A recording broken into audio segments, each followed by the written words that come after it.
Welcome, everyone, to the next episode of the Talking Friars podcast. Ben Fadden, your host here. Thanks so much for listening on wherever you get your podcasts, Spotify, Apple Podcasts, wherever. Thank you for watching on YouTube. Hit that subscribe button, hit the follow button on Apple Podcasts or wherever you get your podcasts. Today, we have an interesting topic that was presented to me in a question in a mailbag segment that I had last week about the Padres just in general. And the mailbag question came from DFA Hosmer, great username, by the way, on Twitter. And it was supposed to be just a mailbag segment. I was going to answer that question at the end of one of my episodes. But then I realized, I could do a whole episode on this because I think it's a really interesting question. And that question is, should the Padres acquire Tyler Glasnow from the Tampa Bay Rays? It's an interesting question because anyone that follows baseball as a whole, Tyler Glasnow, when he's on, he is one of the best starting pitchers in baseball. There's no doubt about that. But he's dealt with some injury issues, especially as of late. And the Padres might have to give up a lot. But we're going to examine all of that in this episode. Again, thank you for listening and watching. Let's go. So Tyler Glasnow, in 2019, he had a 1.78 ERA with the Tampa Bay Rays. He's their ace, by the way, for anyone who didn't know. He is their best starting pitcher. He had a 2.66 ERA in 2021 before getting hurt. So like I mentioned earlier, extremely talented. His fastball explodes out of his hand. Just look up any highlights, especially from the postseason in 2020.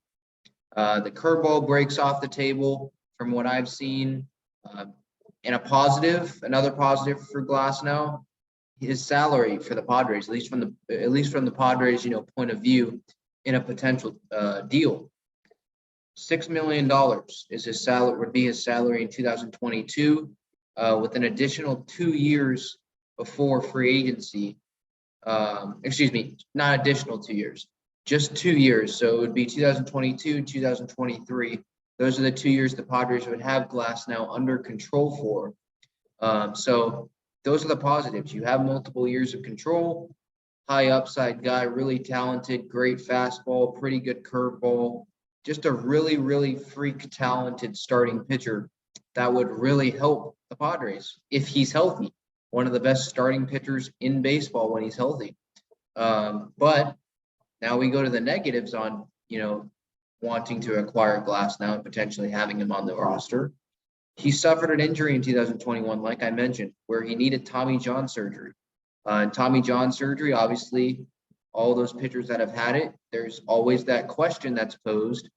Well, what's going to happen, when he, has to come back from Tommy John surgery?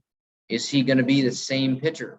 Or is that surgery going to hold him back somehow? Or even if it doesn't hold them back somehow, is it a mentality thing? Is it a mental thing where they're just scared that they're going to get hurt again? You just don't know. Now, from recent, studies and all that, it looks like players have come back strong from those Tommy John surgeries. So that's good news for just pitchers' health overall. I know Kluber and Jameson Taillon with the Yankees last year. I forget if it was from Tommy John, but I know that they had pretty good seasons to start. I know Taillon dealt with some injury, Kluber as well. But if I remember correctly, it wasn't with the UCL or whatever, where that's usually where you get the Tommy John surgery. That's what kind of treats it. So hopefully Paddock won't need that. He's dealing with that UCL injury, at least at the end of last year, and so he's throwing. I've seen that he's been throwing, but again, that's a totally different pitcher. But as for Glasnow, that injury, it's a question mark. He hasn't thrown more than 90 innings since 2018, and so durability is another thing. And with the Padres rotation, Clevenger coming back, Snell got hurt last year, Darvish got hurt last year, Morejon got hurt last year, Weathers got hurt last year, Paddock got hurt last year. Lamet is definitely a question mark. He got hurt last year as well. there's a lot of injury question marks. So bringing in another injury question mark might not be the best thing for the Padres. And I'd personally rather just bring someone like a Zach Davies in terms of depth right now for in free agency. You don't have to trade for him and give up anything. And he's going to give you innings. He stays healthy relatively. I know he had a down year last year, but he stays healthy. In terms of what the Padres need, it's more depth. I don't know if it's more frontline pitching. Now you're probably like, Ben, you're so stupid because why would you not want one of the best young pitchers in baseball? And I understand that. I've said that already in this episode that he is. But I've said this also in other episodes. I don't think that Darvish, Snell, Clevenger, they're all going to get hurt again for the majority of the season. And I know Snell wasn't. That was, pretty much the end of the year, but he struggled last year. I don't think they're going to struggle and or all get hurt again this year. And those three guys, and then you add in Musgrove, those are frontline starting caliber pitchers, especially with the way Musgrove pitched last year. So I don't think it's so much of a need for frontline starting pitching I think more so they need more depth. I know they're bringing Nick Martinez in. At least that's what it's been reported before the lockout. The deal isn't official, but I wouldn't imagine that Martinez goes elsewhere. So that's another arm. But I think just adding depth, not necessarily frontline starting pitching, would be the best option for the Padres. But it's still a good discussion to have, so we can still continue to have that discussion. Just the negatives, like I mentioned, the injuries, but he could leave after those 2 years of control after the 2023 season. So he could be leaving just the same offseason as Darvish and Snell. Those two guys have 2 more years of control. Who knows what happens if the Padres win a World Series, obviously. Go ahead, go wherever the heck you want, because they would have done their job.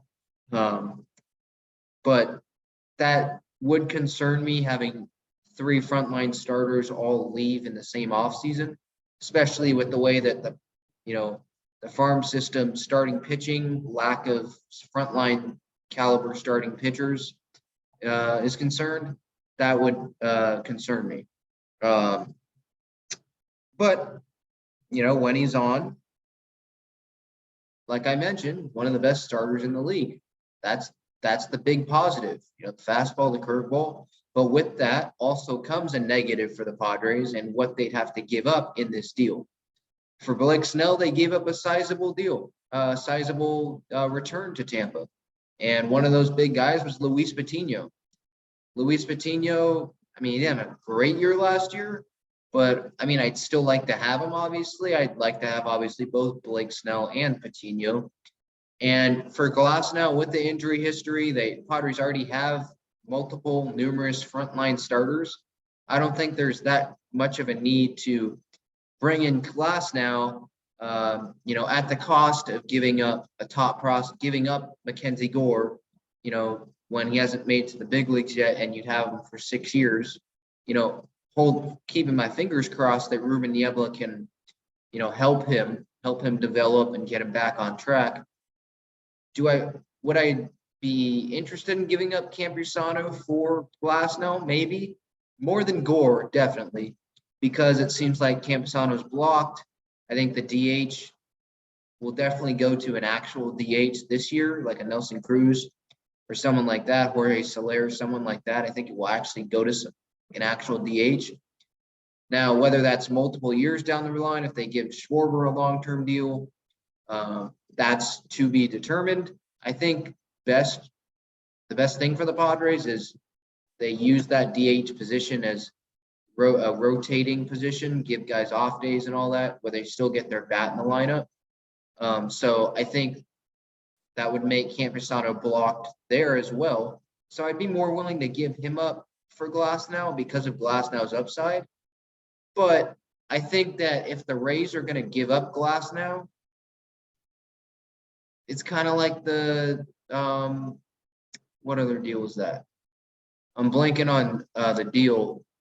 Austin Meadows, that I was mentioning on an earlier episode. this month.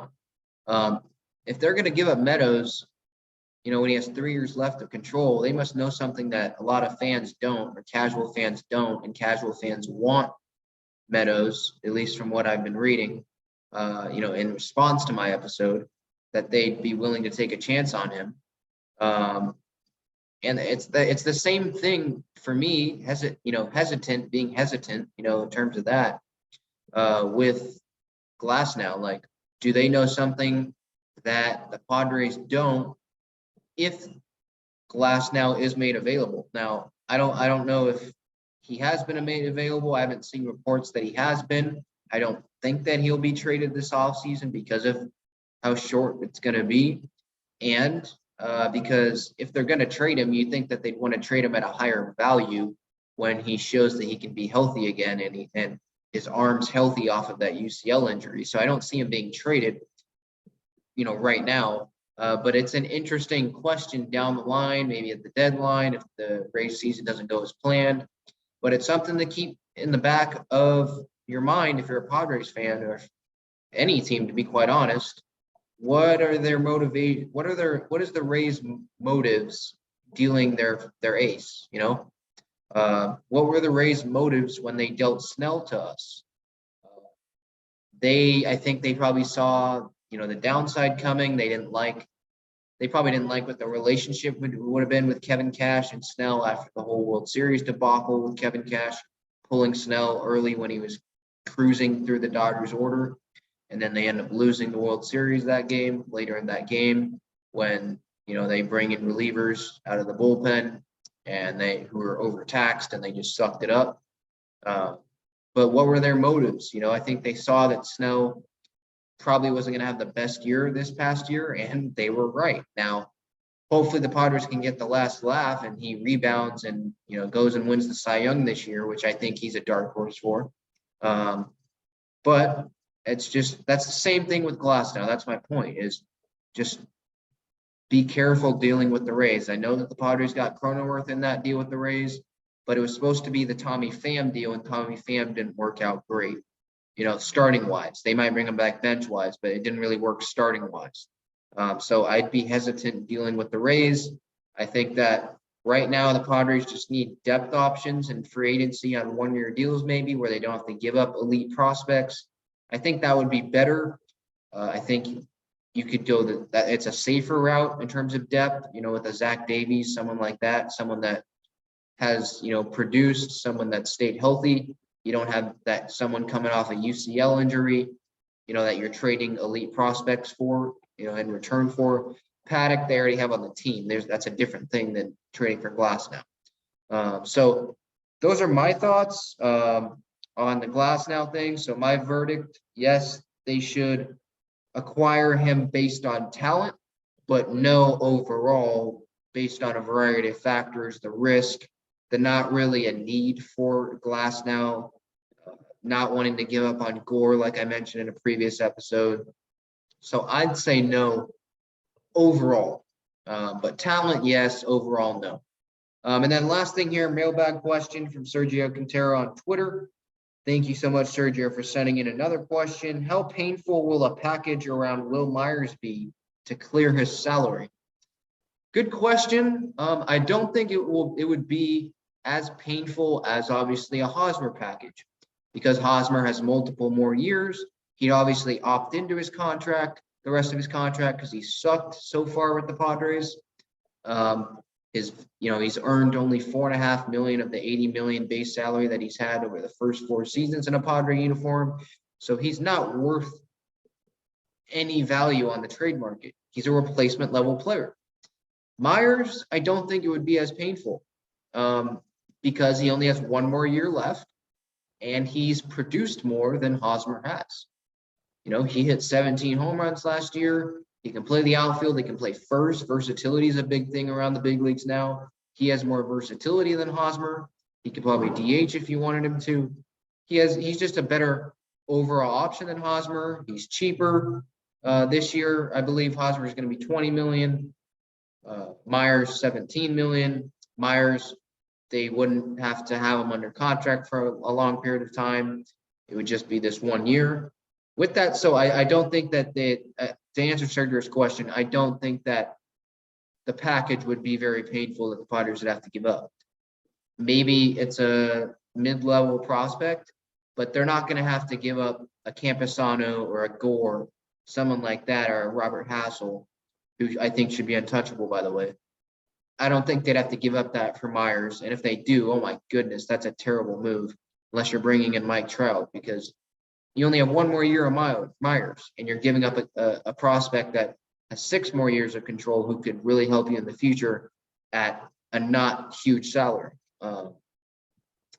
So with that said, though, I don't, to answer Sergio's question again, I don't think it would be that big of an issue, a big package that they'd have to attach to Myers. If anything, they might just trade Myers, maybe take on a few million of his salary still, and they get back a mid-level prospect, pitching prospect, or a starting pitcher for depth in return. I don't think really that they'd have to give up a whole lot of prospects, if any at all. But I think I'm on the side of keeping him. You have 1 year left, longest tenured Padre. Part of the reason also you want to keep him, you have 3 freaking outfielders right now. You have 2, but you have 3 if you want to include Jorge Alfaro or Profar. You have Nomar Mazara in the minor leagues with the invite to spring training, but that doesn't count. So you have 2 real outfielders, Myers and Grisham right now, everyday outfielders that you're, putting in the lineup.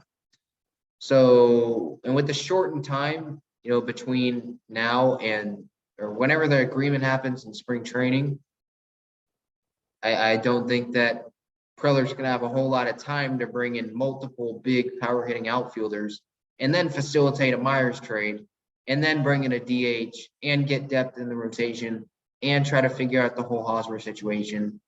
It's a lot to ask with 1 week or 2 week gap, however it's going to be, probably 1 week because of how dumb these negotiations are going at the lockout. So I'm more in the camp of keeping Myers 1 year. It's not a lot of money, $17 million. It's not as much as it has been. And I really want to see Myers, having that champagne in the clubhouse, as the longest tenured Padre, that would be really, really cool to see. And because any diehard fan, it was a whole different team in 2016. Myers was like the only guy here.